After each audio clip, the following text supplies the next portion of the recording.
and welcome to this week's Akashic Record Energy Forecast. I am Jennifer Longmore, founder of the #1 Akashic Record Training School in the world. I'm glad you're here. Decided to do these a few months ago because there's just so much going on, right? And so many energies to navigate out in the world. Just gonna check my volume here. There we go. So if you're watching live, say hello so I can say hello to you. And if you're watching the replay, let us know in the comments by putting a hashtag replay. And if this is your first time watching, let me know that as well so that I can officially welcome you to this space. I'm just coming off of a nice digital detox, so if I seem extra mellow, that's probably why. I know it's the holiday weekend here in Canada. We just had Canada Day, and if you're in the US, you're celebrating Independence Day, and perhaps there's other celebrations going on in the world. So I know we all have a lot going on right now, and it's been an interesting space of energy. So when I tuned into the records this week, there's a lot of interesting energy going on. You might have already been feeling it over the weekend. There's almost like a frenetic energy where nothing bad is happening, but maybe you decide to go to the park, as an example, because you think, oh, I feel like I'm in the mood to go to the park, but you don't quite feel like you want to be there, but you don't feel like you don't want to be there. But then if you leave, you don't really feel like you're comfortable in that new place, right? That sort of unsettled energy. And it's not a bad energy. It's not that anything weird is happening. It's just that there's a lot happening in the world. And one of the things that they shared with me this week is that many of us will feel a little bit fragmented. So, going on with what I shared there. And because of that, the reason why we're feeling fragmented is because many people are going to be guided to make a pretty significant change in their life. And that might sound scary, so that's not my intention, of course. But I'm talking about, like, let's say you're running a business and you've been kind of feeling like things need to change, but maybe you haven't really sat down and had a conversation with your business to say, hey, what do you want to create together? You might actually even know what it is, but for whatever reason, you may not be acting on it. So this is the week where you're going to start to get a lot of clarity around where you're being guided to go, what needs to come to a close, basically, what chapters need to be closed, what new chapters need to be written. All, of course, in the spirit of not only your own growth, but your contribution to why you're here right now, especially during this time. I think all of us know that we wouldn't be here during this time if we hadn't chosen it, right, on some level. And additionally, because our frequency, our harmonics basically are being a contribution to the planet. So if you're feeling that, and especially if you're feeling like you're being pulled in an unexpected direction, like it doesn't seem to make sense, it doesn't mean you need to take dramatic action, but you're going to get those nudges. And you know those nudges I'm talking about, I get them too, right? Where they make zero sense, but they're relentless and they don't leave you alone until you act on them. So some of those are going to be coming up for you this week. And as we know, those nudges don't make sense. They are usually leading us to something that we hadn't thought of, or maybe our brain is telling us all the reasons why it's not going to work out, or why it's going to be stressful or hard, or any of those things. And yet those things end up being really magical. To give you an example, years ago, I was guided to build a real estate empire. I sat down with my business and I was communing with the consciousness of my business, and I kept hearing really loudly from the record keepers, you are to build a real estate empire. You are to build a real estate empire. And I thought, I'm a healy-feely person. I'm an Akashic record teacher. What do you mean? And the nudge was so relentless. And I found myself, if you've ever had those out-of-body experiences where there's some other version of you that's sort of pulling you along because your ego self, like your 3D self, isn't really getting on board. So I followed that nudge and started building a real estate empire, even though to my human brain it made no sense, only to find out years later that in my astrology chart, I actually have a lot of things, I don't know what you call it, right? Planets and influences and so on, that really predispose me to not only supporting real estate agents, to get in real estate and money in general, right? Wealth consciousness in general. So a lot of the things that I've been doing, especially the nudges where I'm like, oh my goodness, this makes no sense.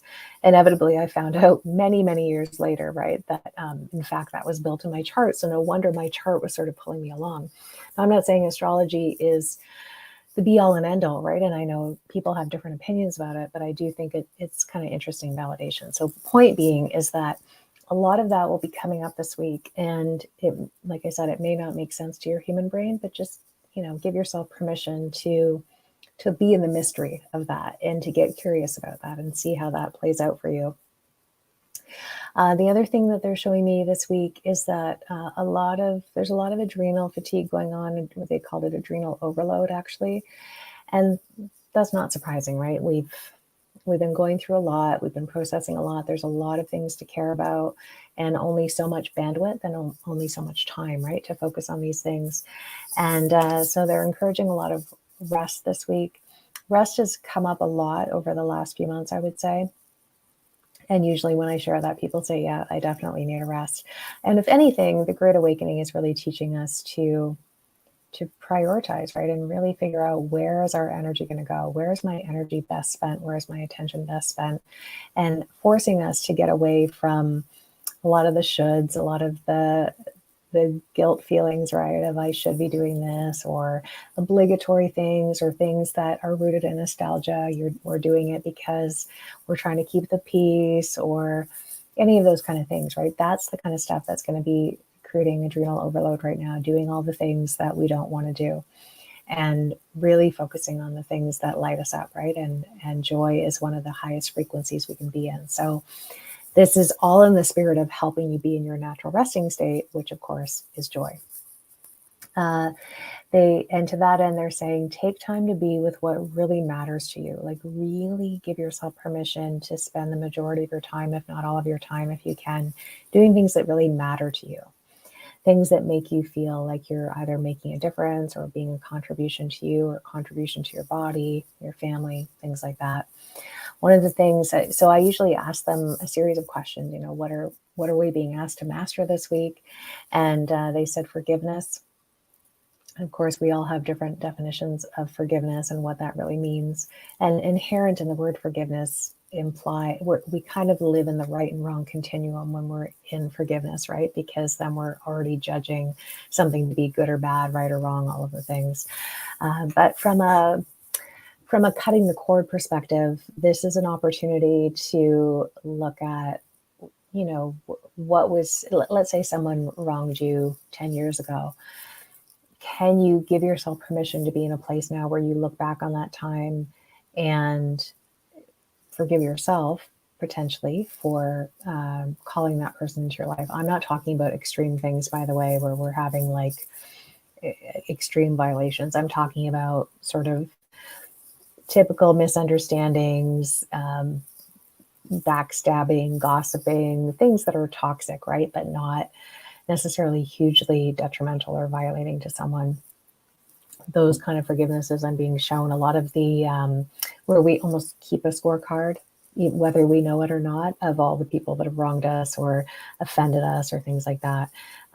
This is an opportunity to look at, where can I be in grace? Where can I give myself this gift? Where can I just set other people free? Especially since, as we know, and I know this for myself too, that most people that we're mad at don't even know. And so we're the ones kind of drinking the poison, right? And they're oblivious, they're going on with their life. But from a spiritual development perspective, what you'll find this week is that situations from the past will come up for you to look at it through a different lens. That's what I'm trying to get to. And because that's the mastery of this week, it's inevitable that that kind of stuff will happen. And it'll give us an opportunity to look at something through a different lens. And because we can see it through a different lens, we'll be able to release it differently than we may have before. And with that in mind, additionally, the other thing they said is, we'll be contemplative this week, right? Like, we're really being in the energy of what's lighting me up. Where am I being moved to that I didn't even see coming?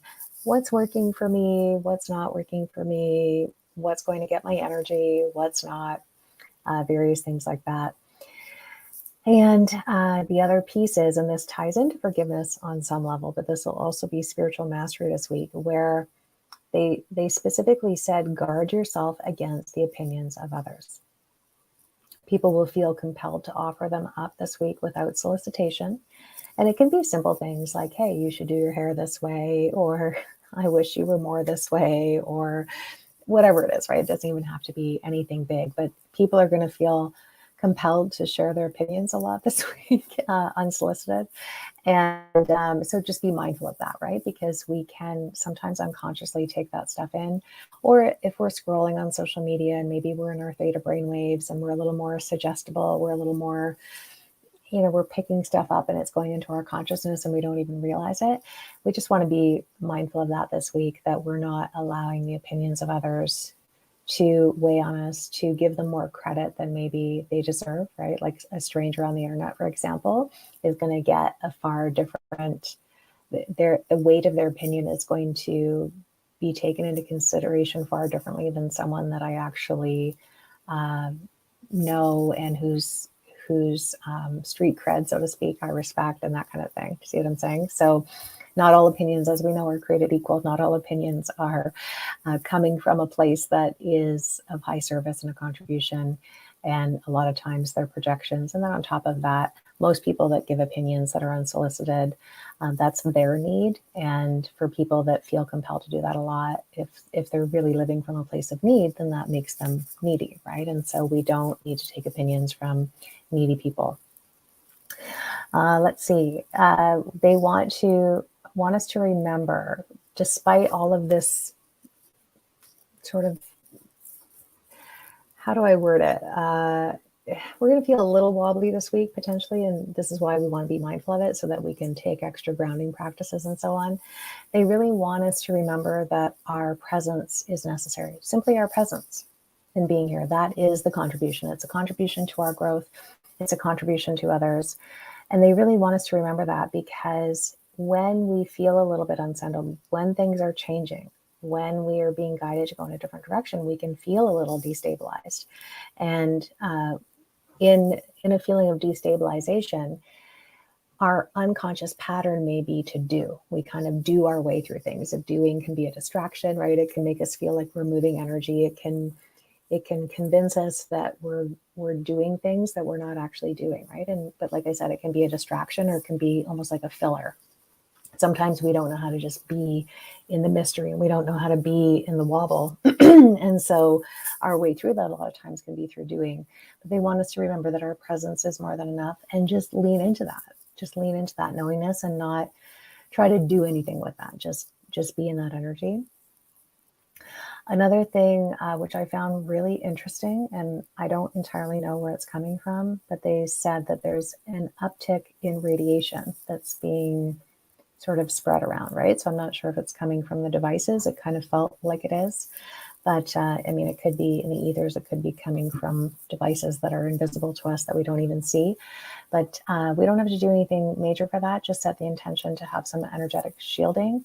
And then they also showed me liquid calcium. I said, is there anything else we can do to mitigate that? And they said liquid calcium, which I thought was interesting. Of course, anything I share with you, you can tune in and see if that even feels right for you and feels aligned. And this is not to replace your own judgment and to muscle test the things that, feel good for you, but that's just something that's offered up, because I know a lot of times when I give guidance, people say, well, how do I do that? Or what do I need to do? So that's why I ask those questions. And then the other thing that they showed me is that the weather is becoming even more unnatural. Those are their terms. If you're awake to what's going on in the world, then I know that's not a surprise to you. But this is the first time they've brought up weather to me in quite some time. So I said, well, then what does that mean? Why are you offering this up? And they're really encouraging us to be in nature as much as we can, even if you're indoors for whatever reason. Do you have natural things around you, right? Do you have extra plants in your home? Are you being mindful of the nature that you're putting into your body, and really focusing on things that are natural when there's so much synthetic and so much sort of interference, right, to our bodies that are coming in.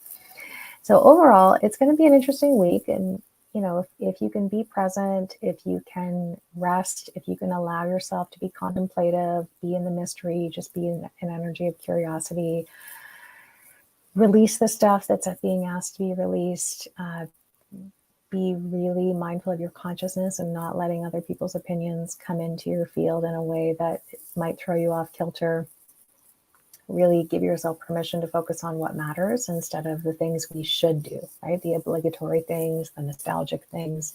This is a time of year too, depending on where you are in the world. Where I am, it's summer. I know for some of you it's winter, right? If you're in Australia, in that general area.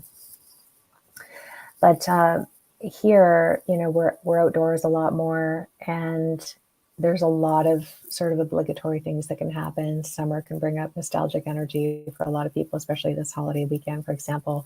And we find ourselves potentially having to say yes to things that we'd rather not say yes to, or there's expectations, or we find ourselves doing things even though it's draining our energy because nostalgia says we should, or family expectations say we should, things like that. So just being mindful of that and look at, even if you've already committed to things, or even if you've already, gone and done some of these things and you're feeling a little bit wobbly or a little bit tired, then yeah, this is, as I mentioned, an opportunity to rest and start to give yourself permission to be able to say no to things and or say yes to things, depending, right, that light you up, and say no to the things that don't, where it feels safe enough for you to do that. So I hope this helped, my friends, and we'll see what happens next week, what I can channel for you next week. And in the meantime, if you would like to get daily little love nudges from the Akashic Records, we send out daily messages from the Akasha. And to get access to those, you can go to souljourneys.ca/soul, download our free soul acceleration system, and you'll automatically get added to the list to receive those every day. And we have people thank us all the time for those. We don't do it for that reason, of course, but who knew that sending people a daily email would be so welcoming, right, in a world where we're maybe over marketed to sometimes. So if that appeals to you, that's how you can do that. In the meantime, I look forward to staying in touch, and I'll see you again next week. Bye for now.